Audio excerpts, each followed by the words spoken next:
बोलिए सद्गुरु देव की जय। पूजनीय संत समाज, सम्माननीय सज्जनों एवं देवियों, इन दिनों प्रातःकालीन सभा में पूज्यवर सद्गुरु अभिलाष साहेब जी के जीवन पर थोड़ी सी कुछ चर्चाएं होती है।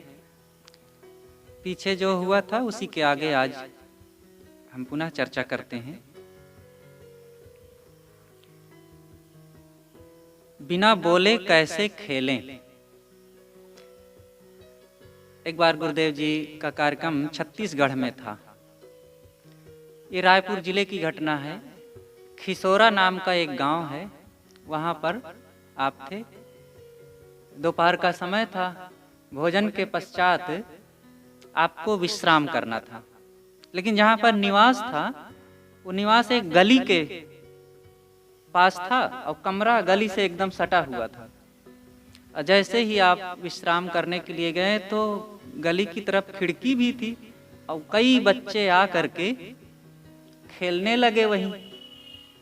तो बड़ी कुछ देर तक तो आप लेटे रहे, लेकिन उनकी आवाज आती रही। तो अंततः फिर आप उठे और बच्चों से जाकर के कहते हैं कि बेटा तुम लोग खेलो लेकिन बोलो मत यहाँ। तो ये छोटे छोटे बच्चे थे, 2 साल 3 साल 5 साल 6 साल के। तो एक बच्चा था जो बड़ा था, 5 साल के आसपास। तो उसने कहा कि बिना बोले कैसे खेलें। तब गुरुदेव जी ने कहा कि बेटा तुम जीत गए, मैं हार गया। सच है, बिना बोले कैसे खेलोगे। तब फिर गुरु जी ने उस बच्चे से कहा कि बेटा ऐसा करो कि मुझे आराम करना है, अब अभी मुझे काम करना है, सत्संग में जाना है, तो थोड़ा समय आराम कर लूं और तुम इन सब बच्चों को लेकर के दूर चले जाओ, तो उधर खेलो। फिर अच्छा ठीक है साहब। और फिर वो चला गया। और जब ऐसा गुरु जी कहे, उसको थोड़ा प्यार और सम्मान देते हुए, तो तुरंत वो लीडर बन गया और सब बच्चों को ले गया और दूर फिर चला गया। गुरु जी आराम किए। तो यहाँ प्रेम सबको पसंद है। सम्मान पूर्वक, प्रेम पूर्वक अगर छोटे बच्चे को भी कुछ कहा जाए तो वो करने को तैयार हो जाता है। भगवान अपना कर्म फल भोग रहे हैं। गुरुदेव जी का कार्यक्रम दिल्ली इधर नवंबर में होता ही था। दिल्ली के बाद फिर हरियाणा और उत्तर प्रदेश के भी और कुछ जगहों में, और फिर लास्ट में उधर से लौटते हुए गोंडा के क्षेत्र में आना हुआ। और ये सारे कार्यक्रम करके करीब 1-1.5 महीने का आप लौट रहे थे आश्रम इलाहाबाद में। तो रास्ते में अयोध्या पड़ता है। तो कुछ संतों का मन हुआ, गुरु जी का भी विचार हुआ कि चलें अयोध्या में मणिराम छावनी में थोड़ा सा घूम लेते हैं, संत लोग भी घूम लेंगे। तो आप गए। उस समय वहाँ के जो वर्तमान महंत जी थे, श्री नृत्य गोपाल दास जी महाराज, वे आश्रम में नहीं थे और उनके संत रहे सभी। गुरुदेव जी जब गए, महंत जी गुरु जी के मित्र रूप में रहे। बड़ा आपस का दोनों का संबंध मधुर था, एक ही उम्र रही लगभग। तो गए जब, तो संत लोग जब मिले तो बहुत सब खुश हुए, बैठे, स्वागत किए। वहाँ के जो व्यवस्थापक थे उन दिनों, तो गुरु जी से कहे कि महाराज हमारे यहाँ चारों धाम बना हुआ है, आप थोड़ा उधर भी घूम लीजिए। कहा ठीक है चलो घूम लेते हैं। तो गए चारों धाम, द्वारिका, जगन्नाथपुरी, बद्रीनाथ और रामेश्वरम, ये 4 धाम बने हुए हैं 4 कमरों में अलग अलग। सब में मूर्तियां लगी हुई है और काफी कुछ सजावट बड़ी सुंदर सब व्यवस्थित बनाए हुए थे। तो चलते चलते जब अंतिम में जगन्नाथपुरी में गए तो मूर्ति लगी है, वहां पुजारी साथ में था ही। तो पुजारी कहता है महाराज ये मूर्ति को देख करके तो मुझे बड़ी करुणा लगती है, क्योंकि जो वहाँ मूर्ति लगी हुई है कृष्ण भगवान की, हाथ नहीं है, यहाँ से लूले हाथ हैं। वो बताया जाता है कि द्वारिका में शरीर छूटा और समुद्र में डाल दिए और शरीर बहते बहते चला गया जगन्नाथपुरी, और रास्ते में सब हाथ हाथ सब गल गुल गया, और फिर वहां मिला तो उसको जगन्नाथपुरी में प्रतिष्ठित कर दिए। तो वैसे मूर्ति आज भी बनी हुई है बिना हाथ की। तो उन्होंने कहा कि महाराज इस मूर्ति को देखता हूं तो मुझे बड़ी करुणा लगती है, हाथ नहीं है। तो गुरुजी कहते हैं भगवान अपना कर्म फल भोग रहे हैं, आप क्या करेंगे।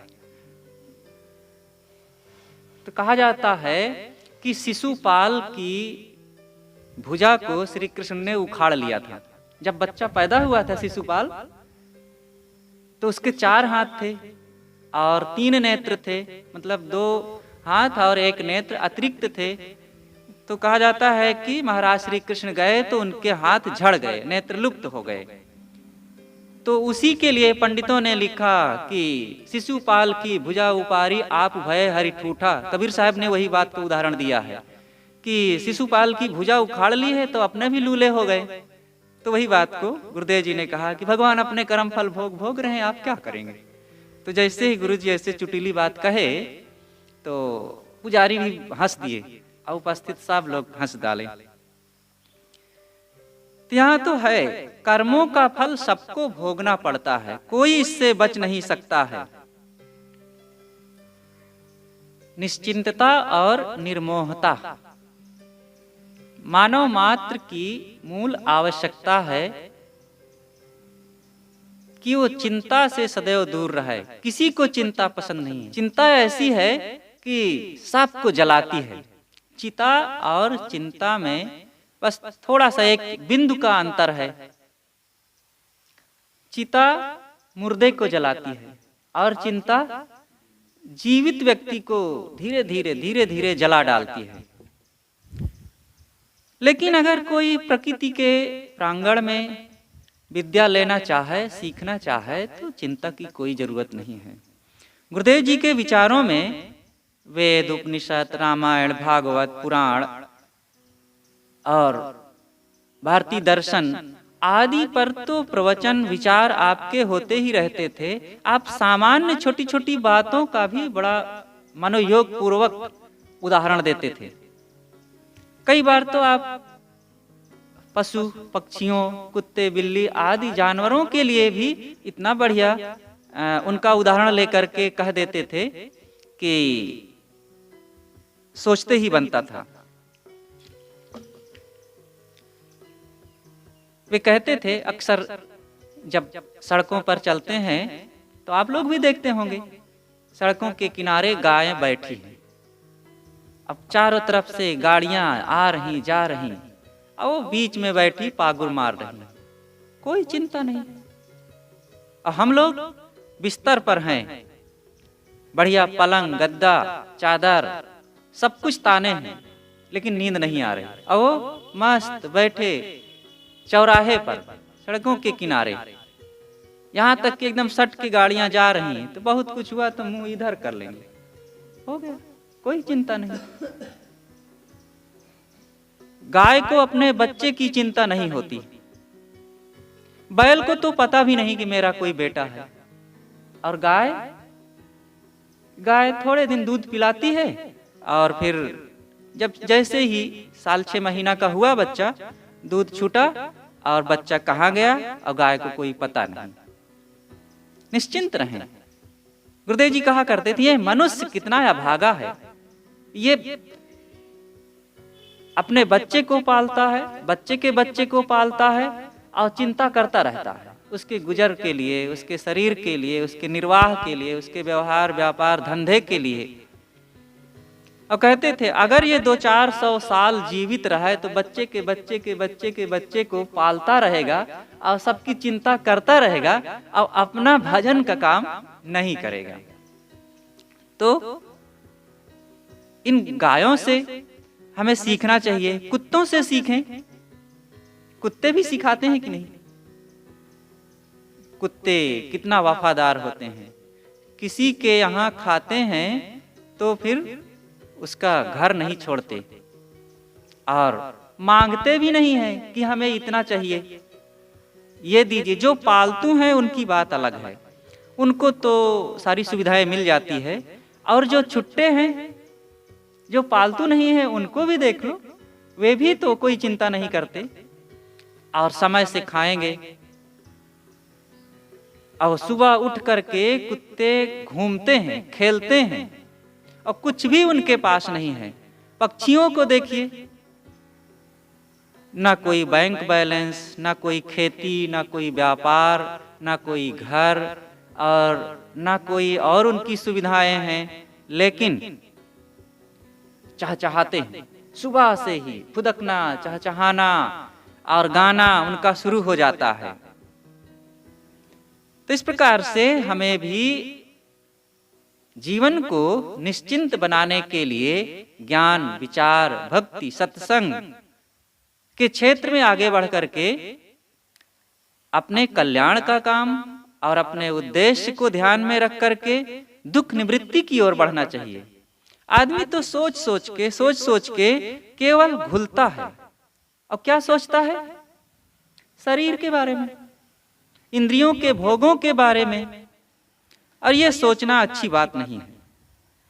शरीर है, शरीर के गुजारा के लिए थोड़ा सा सोचें, और जितना अपने अपने मन के चिंतन पर ध्यान दें। हम 1 घंटे में जो सोचते हैं उसमें कितनी सार्थक बातें होती हैं, अगर पता लगाएंगे, जरा निरीक्षण करेंगे, तो यही होगा कि शायद 90% से ज्यादा अनावश्यक ही बातें होती हैं जो सोचते रहते हैं। इसलिए अपने सोचने पर नियंत्रण कोई कर ले तो वो महासुखी हो जाए। इसीलिए गुरुदेव जी कहा करते थे, ये सोचना जो दुखदाई हो जाता है वही है कुचिंतन। एक चिंतन होता है, एक कुचिंतन होता है। चिंतन से मन प्रसन्न होता है, चिंतन से समाधान मिलता है, चिंतन से शांति मिलती है, और कुचिंतन से समस्याएं बढ़ती हैं, मनोविकार बढ़ते हैं, व्यवहार खराब होता है, वाणी में कटुता आती है, और शरीर में, मांसपेशियों में, ब्लड में प्रेशर बढ़ता है, तनाव बढ़ता है, और रोग बढ़ता है। इसलिए कुचिंतन नहीं। गुरुदेव जी कहा करते थे, कुचिंतन वह है जैसे बांध में, जहां पर बांध बनाए जाते हैं नदियों में, तो बहुत पानी वहां पर इकट्ठा होता है और बहुत प्रेशर रहता है, और बांध में कहीं छोटा सा सुराख हो जाए तो अगर तत्काल उसको एक गिट्टी लगेगी, थोड़ा सा मसाला और एक रोड़ी उस पे धर दो, बंद हो जाएगा।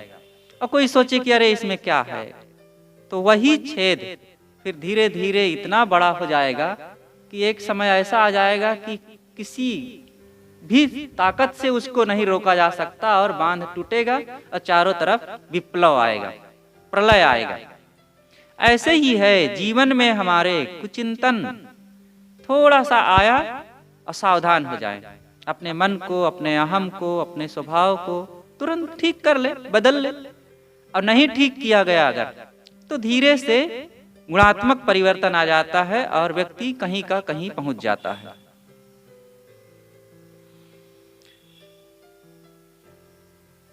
ये निर्मलता, निश्चिंतता, प्रसन्नता, प्रेम और संतोष की छोटी छोटी बातें गुरुदेव जी सदैव सीखते रहते थे पशु पक्षियों से। एक दूसरी घटना है कि गुरुदेव जी राजस्थान में उस समय थे। ये महला एक जगह है, वहां पर कबीर आश्रम है। तो ये 15 जनवरी 2008 का समय था। आप शाम को घूमने के लिए गए और घूम करके आ गए निवास पर। कुर्सी पर बैठे थोड़ा सा विश्राम कर रहे थे, और मैं पास में वहीं पानी, गर्म पानी की व्यवस्था कर रहा था कि पैर धोना है। ठंडी का दिन था, काफी ठंडी थी। तो आप बैठे कुर्सी पर, पास में भैंस बंधी थी। भैंस की तरफ देर तक एकटक देखते रहे।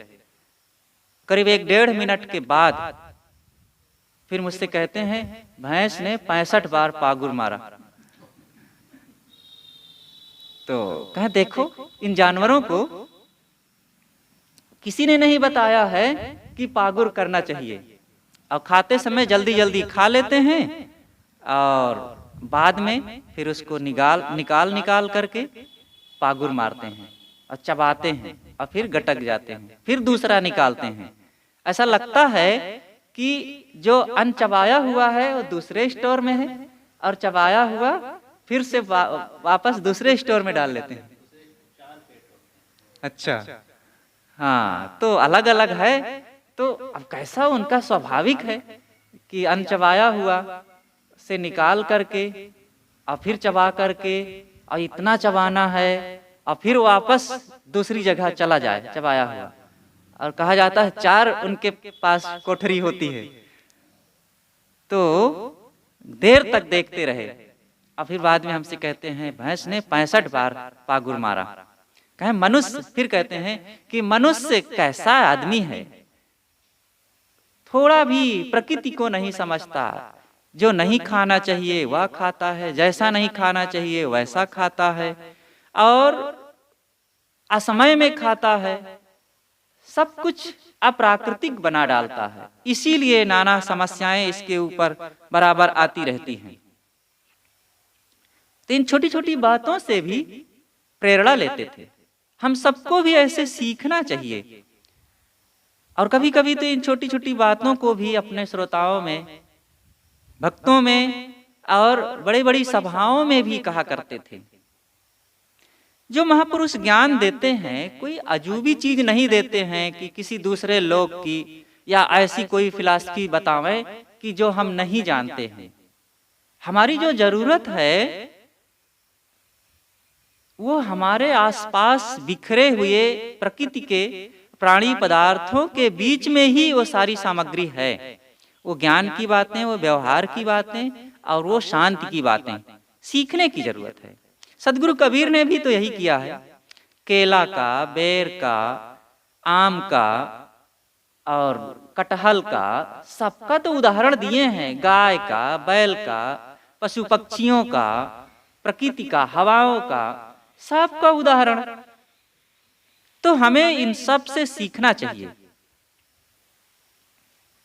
अच्छे स्वास्थ्य के लिए क्या खाना चाहिए?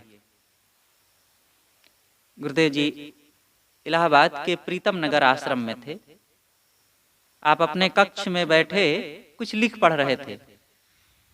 एक संत आए, बाहर के थे, नवयुवक थे और आपके पास बंदगी करने के लिए गए और बैठे और कुछ देर के बाद कुछ बातचीत करते हुए फिर उन्होंने कहा कि साहब जी अच्छे स्वास्थ्य के लिए क्या खाना चाहिए? गुरुदेव जी ने कहा कि सहज रूप से सात्विक जो भी मिल जाए भोजन उसी को प्रेम से खाना चाहिए, बस उसी में स्वास्थ्य अच्छा रहेगा। तो उन्हें लगा कि गुरुजी बढ़िया नहीं जानते हैं।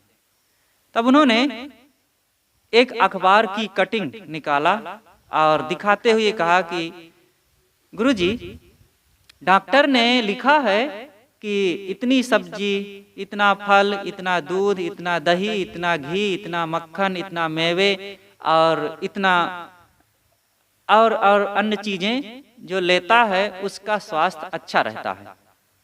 तो गुरुदेव जी ने कहा कि कुछ डॉक्टर आधे पागल होते हैं और ये सबके चक्कर में ना पड़ो।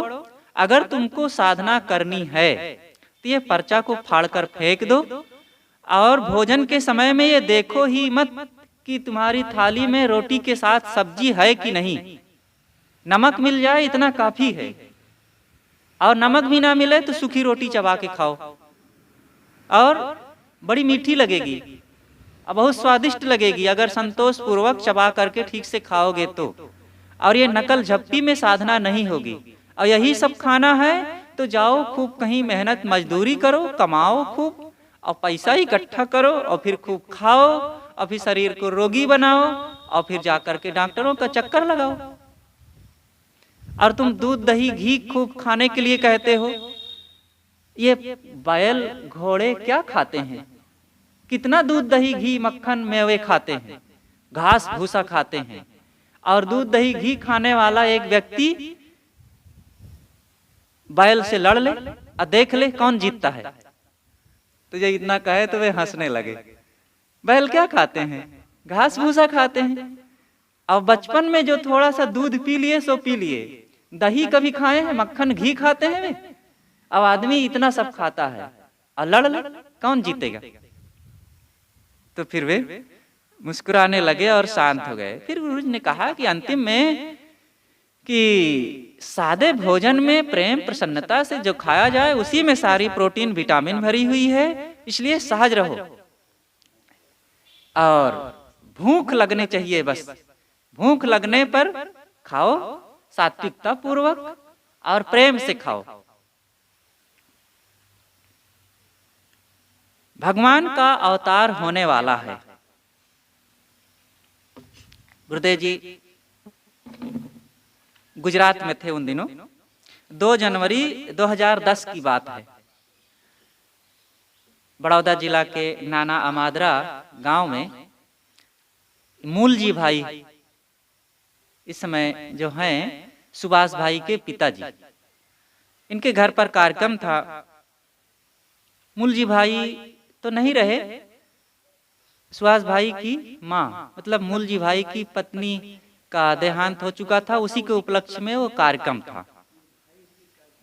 हाँ, तो वो कार्यक्रम के पश्चात फिर गुरुजी को पास में सरगी जाना हुआ।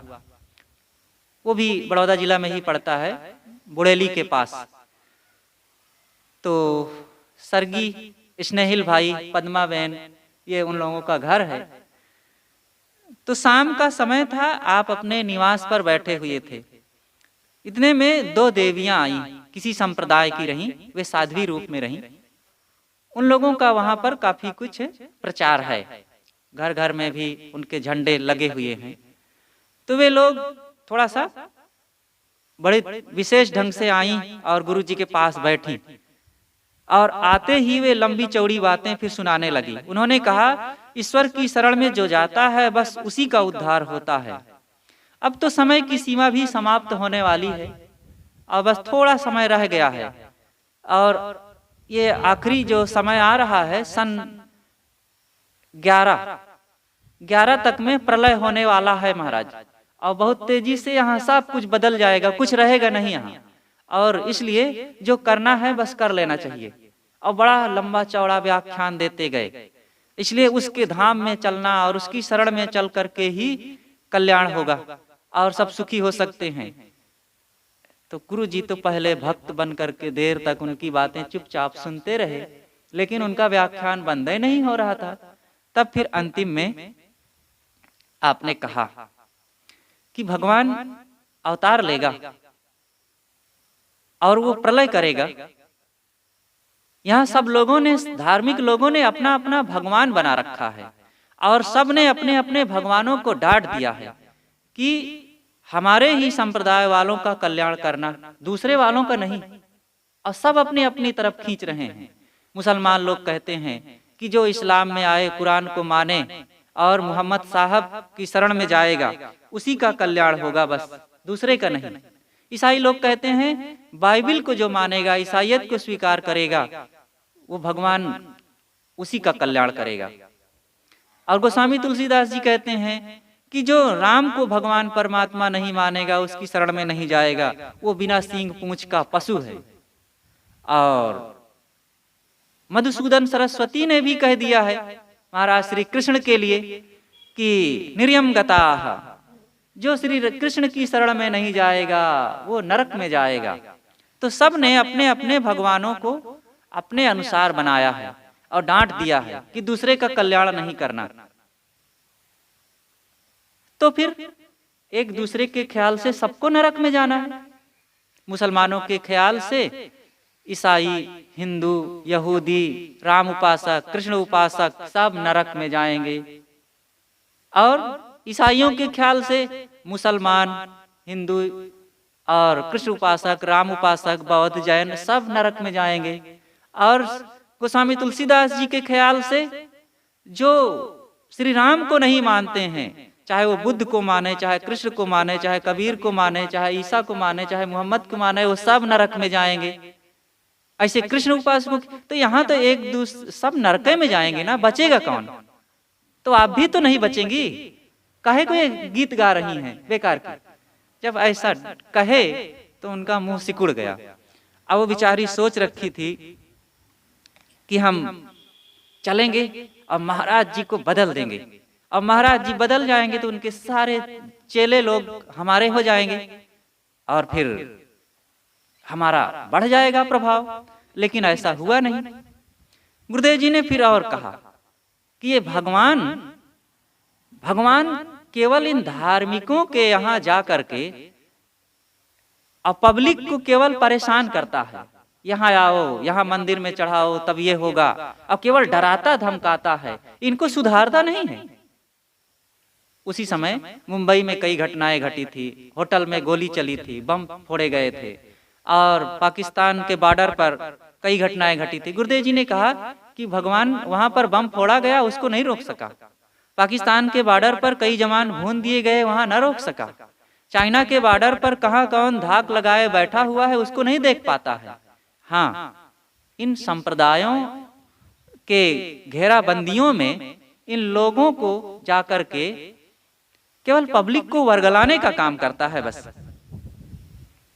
तो इतनी सब बातें जब हुई तो फिर बेचारी वे चुप हो गई। फिर अंतिम में आपने कहा कि ये अपनी अपनी जगहों में रह करके साधना करो, अपने कर्मों को सुधारो और अपने मन तथा इंद्रियों को स्वश करो, जिससे शांति मिले। ये बहुत दूसरों को समझा समझा करके अपने संप्रदाय में लाने से किसी का कल्याण नहीं है और आपका भी कल्याण नहीं होगा। मन की शांति और आत्मज्ञान से शांति मिलती है, कल्याण होता है। इस प्रकार जब कुछ थोड़ी देर कहे तो फिर वे शांत हो गई। मेरी जगह पर आप होते तो क्या करते?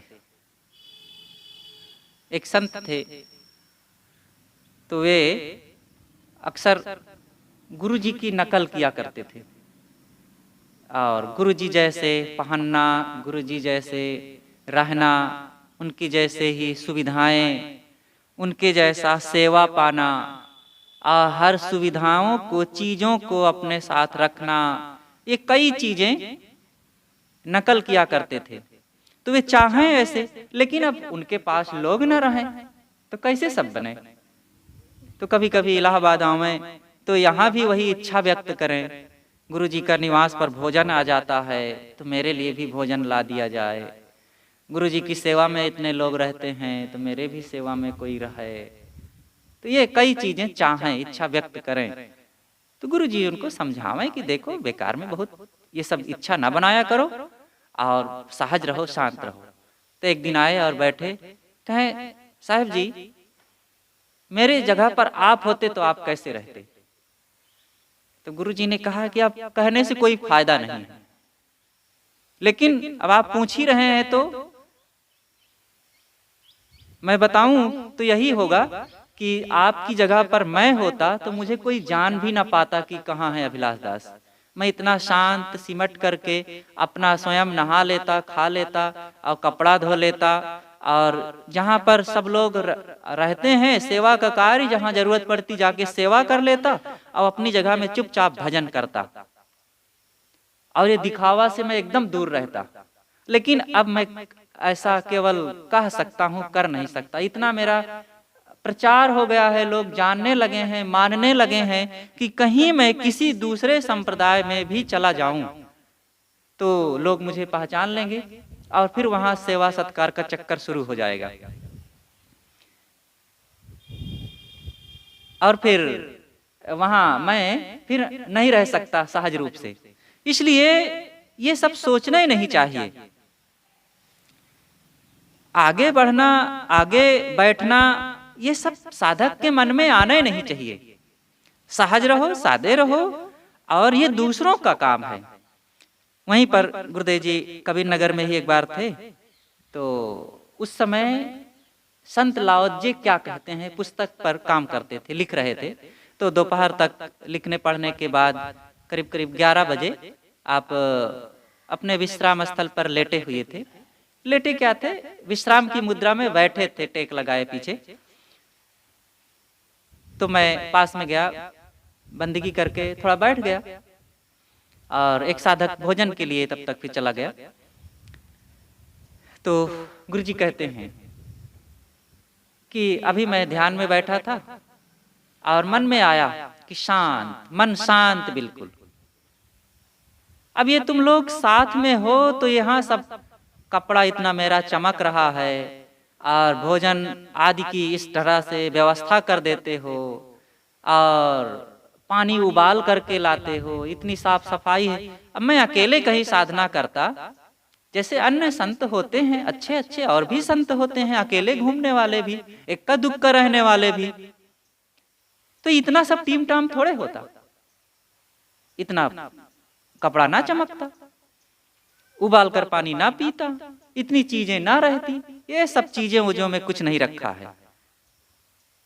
शांत रहना, साधक की अपनी स्वस्था बनी रहना, ये सबसे बड़ी चीज है। तो इस प्रकार गुरुजी अंतर्मुख होकर के सदैव शांत रहते थे। भीड़ से, लोगों से और इतना प्रचार प्रसार से, अपने साहित्यों से, बड़ी बड़ी सभाओं से वे सदैव ऊपर रहते थे।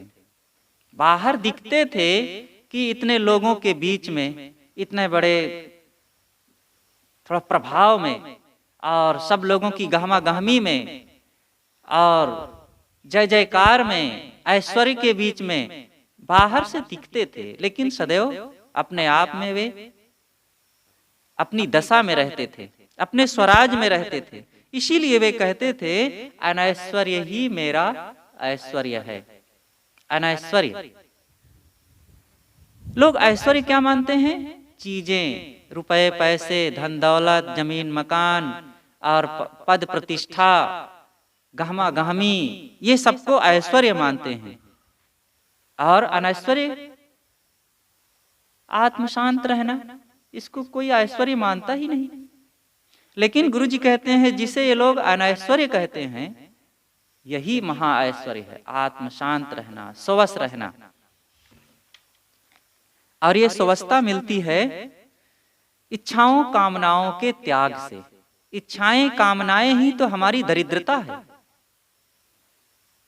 इच्छाएं कामनाएं ही हमारे लिए दुख का कारण है।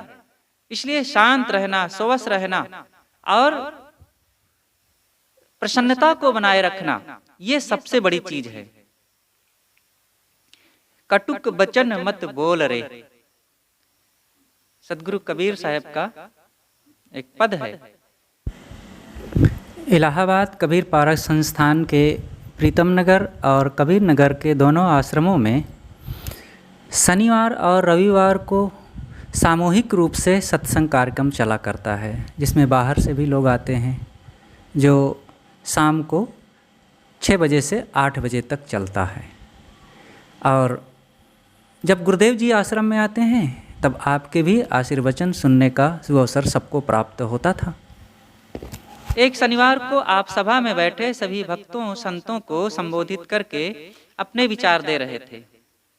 व्यक्ति जहाँ भी रहे वहाँ कुछ व्यक्तियों वस्तुओं का संबंध होता ही है। वस्तुओं के संबंध में ज्यादा चक्कर नहीं रहता। प्राणियों में भी बैल गाय घोड़े आदि पाले हैं तो उनको चारा पानी आवास दे दो, फिर उनमें कोई शिकायत नहीं मिलेगी। लेकिन मनुष्यों का संबंध बड़ा जटिल है। मनुष्य का एक छोटा बच्चा भी यदि आपके पास है तो वह रो रो करके आपको परेशान कर देगा। वह बड़ा होगा तो उसकी अनेक इच्छाएं, कामनाएं, रुचियां, संस्कार आदि आपको आंदोलित करते रहेंगे। इसके लिए सहनशीलता, विचार, गम, क्षमा, संतोष, धैर्य आदि का उपयोग करेंगे तभी आप सुखी रह सकेंगे। तो इस प्रकार से आप थोड़ी देर कुछ विचार दिए और फिर कार्यक्रम समाप्त हुआ। प्रवचन के बाद गुरुदेव सभा से उठकर अपने कक्ष की ओर चलने लगे तो एक सज्जन आपके पीछे पीछे आ गए। उन्होंने कहा कि साहब जी, आज का प्रवचन तो केवल मेरे लिए आपने कहा है, तो गुरुदेव जी ने कहा कि मुझे तो कुछ पता नहीं, मैं तो अपने सहज विचार कहा था। तब उन्होंने कहा कि आज सुबह ही लड़का मेरा घर में कुछ काम कर रहा था और करते करते अनावश्यक बहुत पानी गिरा दिया, खर्च कर डाला। तो मैंने उसको डांट दिया, और मैंने डांटा तो वह उसने भी मुझे कटु कह दिया। और इस बात को लेकर के मेरे मन में बहुत क्षोभ रहा और घर में रहा, घर में शांति नहीं मिल रही थी, परेशान था और सोचा कि क्या करूं। तो मन में हुआ कि चलो आज आश्रम चलते हैं।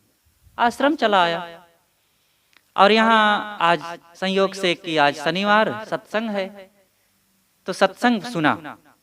लेकिन आपने केवल मेरे लिए मानो पूरा प्रवचन कहा कि जहां भी रहो गम, क्षमा, संतोष, धैर्य, प्रेम और मीठी वाणी का प्रयोग करो, तभी शांति मिलेगी, नहीं तो अशांति और कटुता बढ़ जाएगी। और आपने जो कहा कि पदार्थों के लिए तो कोई झंझट नहीं, चाहे 1000 बोरा चावल, 1000 बोरा धान, गेहूं, सरसों और दाल आदि रख लो, वे कोई शिकायत नहीं करेंगे। पशुओं के लिए भी कहा कि आप 1000 बकरी, 1000 भेड़, हाथी, घोड़, ऊंट पाल लीजिए, उनको चारा पानी दे दो, निवास दे दो, और वे कोई शिकायत नहीं करेंगे। लेकिन मनुष्य, एक मनुष्य का बच्चा पालना, एक मनुष्य के साथ रहना बड़ी समस्या है। और वही बात मेरे जीवन में है साहब। मेरे 2 बेटे हैं, और अब एक बेटा इस प्रकार से आज बोल दिया और एकदम मन में अशांति रही, तो एकदम बेचैन में रहा। सोचा क्या करूं, कहाँ जाऊं। यहाँ आया, आपके विचार सुना, मन को बड़ी शांति मिली, बड़ी राहत मिली। तो गुरुदेव जी ने कहा कि भाई यही तो मनुष्यों का साथ, मनुष्यों का मन घोर जंगल है। एक परिवार को चलाना एक देश को चलाने से ज्यादा कठिन होता है। देश में तो फौज लगा दो और कोई गलत करेगा तो बंदूक तान दिया जाएगा, परिवार में किसको बंदूक तानेंगे। यहाँ तो सबके मन को भी संभालना है, खुश भी रखना है और उनकी इच्छाओं को भी पूरा करना है, और फिर भी वे खुश नहीं रह सकेंगे। अलग अलग इच्छाएं जो संभव नहीं है उसको पूरा नहीं किया जा सकता है, लेकिन उनकी इच्छाएं बनी रहेंगी। ऐसी स्थिति में त्याग, प्रेम, मीठी वाणी और संभाल करके ही व्यवहार करेंगे, तभी काम बनेगा। जब ऐसी बात थोड़ी देर गुरुजी कहे तो और वे बहुत खुश हुए और फिर बराबर सत्संग में आते रहे। उसी लाइंस तरफ के थे, तो फिर लेकिन बराबर समय समय से आते रहे। विदेह भाव का अनुभव। ये सन 2010 की बात है। हरिद्वार का कुंभ मेला था और छत्तीसगढ़ के कार्यक्रम के पश्चात गुरुजी इलाहाबाद आए और इलाहाबाद से फिर हरिद्वार कुंभ मेले में गए और करीब करीब 20-25 दिन कुंभ मेले में रहे। और मेले के पश्चात फिर आपके कार्यक्रम लगे हुए थे उत्तर प्रदेश में, बिहार में, बिहार के पश्चात फिर आसाम जाना हुआ। और ये करीब करीब उधर से ही कुंभ मेले से ही 1 महीना का कार्यक्रम करके आश्रम लौटे। 14 मई 2010 को आप आश्रम लौटे। गर्मी काफी रही, कार्यक्रमों की थकान, कुंभ मेले की थकान ये शरीर पे बराबर चलती ही रही। और 15 मई को आप सुबह सुबह स्नान आदि के पश्चात सत्संग सभा में आए। 1 घंटा सब संतों के साथ ध्यान में बैठे और ध्यान के पश्चात फिर प्रवचन करना शुरू कर दिए। माइक लगा दिए, बोलने लगे। आधा घंटा करीब बोले और इतने बाद कमजोरी महसूस हुई और बोलना बंद हो गया, बोलते बोलते ही। और आवाज बस इतना ही निकली कि राम शरबत लाओ। और मैं भगा जल्दी से लेने के लिए, तब तक गुरुजी का सिर लटक गया और चेहरा काफी कुछ सूख गया, आंखें पीली हो गई, फटी फटी दिखने लगी। तो संत लोग सब देखे, घबरा गए और गए संभाले लेकिन सिर सीधा नहीं हो रहा था। और उधर शरबत लेने के लिए गया तो कुछ था नहीं, क्योंकि बाहर से आना हुआ था, थोड़े कल ही आए थे, मतलब एक दिन पहले ही आए थे, और कुछ वहां पर संग्रह भी ना किया जा सका, तो कुछ भी नहीं दिखा क्या लाता। लेकिन तरबूज रखा था, तुरंत फिर तरबूज निकाला और उसको फाड़ा और उसका रस निकाल करके ले गया। बस ये 3-4 मिनट में जैसे ही ले गए पिलाए, और फिर जैसे पिए तो थोड़ी सी शक्ति एनर्जी आ गई। तो किसी ने कहा कि अरे पंखा बंद कर दो, शरीर ठंडा हो रहा है। तो गुरुजी फिर बोल पड़े, नहीं नहीं पंखा चलने दो, ठीक है। अब पिए तो फिर शक्ति आ गई, और फिर सीधे हुए और फिर बातचीत करने लगे। 2 मिनट तक फिर ध्यान में बैठे रहे और शरीर फिर ठीक हुआ, और फिर बोलने लगे। आधा घंटा तक फिर बोले। फिर उन्होंने यही कहा कि देखो, ऐसे ही विदेह भाव की अनुभूति होती है। धीरे धीरे बोलते बोलते ही शून्यता आ गई और मन शांत, कहीं कोई याद नहीं, और आत्मस्वस्थता, मन पूरा निष्काम पहले से ही है। और आज मानो मैंने विदेह अवस्था में जा करके फिर सदेह में आ गया, और मानो बताने के लिए तुम लोगों के बीच में पुनः आ गया। नहीं तो धीरे धीरे मनोवृत्ति शांत, सिमट गई, अपने आप में चला गया। कोई इच्छा नहीं, कोई याद नहीं, कोई ख्याल नहीं, और बस बस शांत रहा। लेकिन अब प्रारब्ध था तो पुनः आ गया। तो इस प्रकार देर तक फिर बोले। तो साहब हर हाल में अपनी स्वस्थता, अपनी शांति, अपनी स्थिति और साहस रखते थे। आपने कहा कि मैंने आज से करीब 45 साल पहले ही ये छंद लिखा था कि रे मौत प्यारी मौत मेरे सामने आया करे। तो ये अनुभव की अवस्था में मैंने लिखा है। उन्होंने खुद कहा कि ये कोई अंदाज से नहीं लिखा गया। साधक को मरण भावना करना चाहिए, ये होना है। कोई भावना ना करे तो क्या मौत से बच जाएगा? मौत आनी है, और जब मौत आएगी तो शरीर और शरीर संबंधित समस्त प्राणी पदार्थ कुछ भी हमारे साथ नहीं रह जाएगा। तो जब नहीं रह जाएगा आगे, और इस शरीर के पहले नहीं था, तो वर्तमान में उस नहीं को सोचने से क्या हर्जा है? उस नहीं को सोचने से तब फिर जो मैं हूं वह सामने प्रकट होता है, वह दिखता है। इसलिए सदैव साधक को इस मरण भावना का ख्याल करके आत्मस्वस्थता की स्थिति को बनाना चाहिए, और यही हमें विदेह भाव में ले जाएगा। देह रहते हुए भी विदेह भाव में पहुंचना ये साधक का परम कर्तव्य है। इस प्रकार गुरुदेव जी कुछ देर बोले। शरीर की, स्वास्थ्य की ये दशा की जो घटना फिर तो पानी में तेल की तरह फैल गई। तुरंत चारों तरफ फोन से और कई कई लोग, सब अपने आप लोग बता देते हैं, और फिर दूर दूर से फोन आने लगे। गुरु जी कहें कि अरे कुछ नहीं है, शरीर मिट्टी का लौंदा है, ये तो होने है आजकल में, कुछ नहीं हुआ है। मतलब सदैव साहस, हिम्मत, कभी अपने मन में मायूसी या चिंता वाली बात नहीं करते थे कि हाय ये हो गया, कैसे करें, बहुत कष्ट रहा, शरीर में अब कमजोरी लग रही है, छूट न जाए। अरे छूट जाए जब छूटना होगा, हो जाए जो होना है। क्या होगा? जो होना है वही तो होगा। अरे शरीर बीमार होगा, शरीर में रोग लगेगा, शरीर असमर्थ होगा, शरीर कमजोर होगा, दर्द होगा, बिस्तर पर पड़ेगा, छूटेगा, तो होना ही है। आज नहीं तो कल होना है। क्या इस बात को लेकर के ही करना?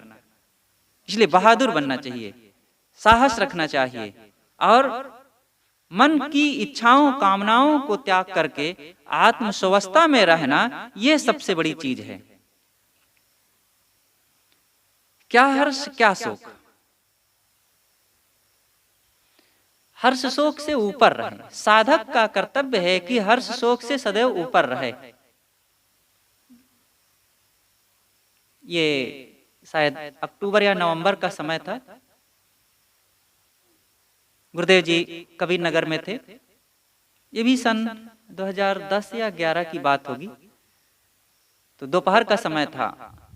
दोपहर गुरुदेव करीब करीब 1:30 से 2 बजे तक विश्राम करके उठ जाया करते थे। ज्यादा नहीं आराम करते थे, बस आधा घंटा, कभी कभी हुआ तो 1 घंटा, नहीं तो आधा घंटा विश्राम किए और उठ जाते थे। जल्दी उठ करके अपना देह व्यवहार से निवृत्त होकर के फिर अपने लिखने पढ़ने में लग जाते थे। अंतिम तक आपका ऐसे चलते रहा। सदैव सिस्टम सही, नियम से चलना, उतना ही सोना, उतना ही पढ़ना लिखना और घूमना टहलना, खान पान की दिनचर्या बराबर सब व्यवस्थित रहती थी।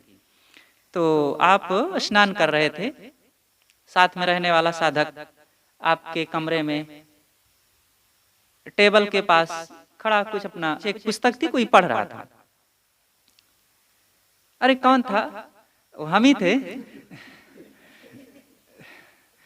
तो पुस्तक एक थी, तो उसी मैं प्रतीक्षा कर रहा था गुरुजी निकले तो कपड़ा उपड़ा धोऊं। तो गुरुजी स्नान करके आए और फिर मैंने पुस्तक रख करके उनकी तरफ देखते हुए खड़ा हो गया। आप लंगोटी पहने और कुर्सी पर बैठ गए और मेरी तरफ देखे।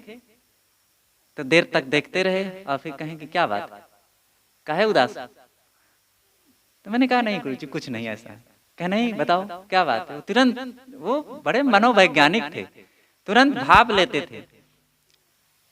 तब मैंने कहा कि गुरुजी ऐसा लगता है समाज में कि एक बार जो जैसा हो जाता है महापुरुष, फिर दोबारा वैसा कोई होता नहीं है।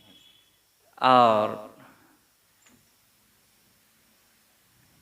मतलब समाज को देखते हुए उस समय लगा कि आगे की गतिविधियां कैसे होगी। और कभी कभी कोई कोई प्रश्न भी पूछ लेते थे, तो यही सब लगता था कि आगे की गतिविधि आश्रम की कैसे रहेगी। कहाँ रे सब की क्या चिंता करना। बुद्ध के समाज में या बौद्धों में बुद्ध जैसा कोई हुआ है? स्वामी शंकराचार्य की परंपरा में शंकर जैसा कोई हुआ है? स्वामी विवेकानंद की परंपरा में विवेकानंद जैसा कोई हुआ है? विशाल साहब की परंपरा में कोई विशाल साहब जैसा हुआ है? लेकिन सबकी परंपराएं अपनी चल रही हैं और जब तक चलना होगा चलेंगी। लेकिन इसकी चिंता करने से क्या होगा? अरे ये भी सब जो जैसा होगा चलता रहेगा, ये सब कुछ नहीं सोचना चाहिए। मन से निश्चिंत हल्के रहो, प्रसन्न रहो, वर्तमान में अपने कर्तव्य करो। इतना फोर्सली उन्होंने कहा कि मानो वो पहले से उत्तर सोच रखे थे। तो इस प्रकार साहब सदैव निश्चिंत रहते थे, सदैव आशावान रहते थे और मन में कोई बात को लेकर के हर्ष शोक कभी नहीं हुआ करता था कि ये द्वंद्व है। कभी कभी गुरुजी से पूछ लेते थे कई लोग। मुझे याद है कि एक बार अयोध्या से अखिलेश त्रिपाठी और अर्चना त्रिपाठी, ये दोनों पति पत्नी आए हुए थे। तो गुरुजी से मिलने के बाद बातचीत काफी देर तक करते रहे, फिर अलग गए। फिर हमसे अखिलेश जी त्रिपाठी जी कह रहे थे कि साहब जी के बाद आश्रम कौन चलाएगा और ये कौन संभालेगा। तो हमने कुछ चर्चा किया और फिर गुरुजी के पास ये चर्चा शायद वे ही पूछ लिए थे। हाँ वे ही पूछे, जब बैठे थे तभी पूछ लिए थे। तो गुरुजी ने छूटते ही उनसे कहा था कि ये मेरे सामने देखो सब चल रहा है, आश्रम चल रहा, समाज है, साहित्य है, प्रचार है, कार्यक्रम है, सब कुछ चल रहा है। मेरे रहते रहते ये सब कुछ डूब जाए तो भी इसकी फिक्र नहीं करना है। अब मरने के बाद क्या सोचना है? क्या हम देखते रहेंगे बैठे और इसकी व्यवस्था करते रहेंगे? ये सब जो चल रहा है, जितना चल रहा है चल रहा है, और जिसकी गर्ज होगी वो चलाएगा और नहीं चलाएगा नहीं चलाएगा। तब गुरुजी ने कहा कि सदगुरु राम रहस साहब क्या हमारे पीछे डंडा लेकर के पड़े थे क्या कि पंचग्रंथी की टीका करो? हमारी गर्ज लगी, महत्वपूर्ण लगा, विचार काम का लगा, समाज के लिए उपयोगी लगा, हमने काम किया। श्री निर्मल साहब और सदगुरु विशाल साहब और भी सभी महापुरुष या वेदों के ऋषि रामायण पर, गीता पर और समस्त साहित्यों पर जो मैंने काम किया, क्या वे ऋषि मुनि संत महात्मा ये गुरुजन हमारे लिए आकर के डंडा लेकर के खड़े थे क्या कि ये काम करो? हमने किया, हमें लगा। इसी तरह आगे जिनको लगेगा इस आश्रम को चलाने में, इन विचारों को चलाने में, और इससे लाभ उनको लगेगा, वो चलाएंगे, नहीं चलाएंगे ना चलाएंगे। हमने अपना काम किया और आज हम निश्चिंत हैं, हमें सदैव निश्चिंत रहना चाहिए। इस प्रकार सदैव वे मन से निश्चिंत रहते थे और कोई बात को लेकर के कभी किसी हर्ष शोक में नहीं पड़ते थे। तो ये कुछ घटनाएं आज की रही कि बिना बोले कैसे खेलें, और भगवान अपना कर्म फल भोग रहे हैं। जानवरों से प्रेरणा, अच्छे स्वास्थ्य के लिए क्या खाना चाहिए, ये छोटी छोटी कई घटनाएं रहीं। भगवान का अवतार हो चुका है, तो बड़े रोचक और चुटीले प्रसंग रहे। और महापुरुषों के मुख से निकले हुए ऐसे वचन हमारे लिए प्रमाण बन जाते हैं। यही तो हमारी धरोहर रह जाती है।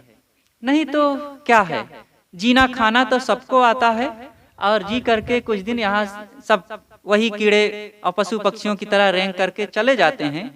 किंतु कुछ ऐसे महापुरुष होते हैं जो ऐसा जीवन जी जाते हैं जिनका जीवन आदर्श, उनके पद चिन्ह समाज के लिए बहुत बड़ी प्रेरणा बन जाती है, और उसी के आधार पर चल करके लोगों का बड़ा हित होता है।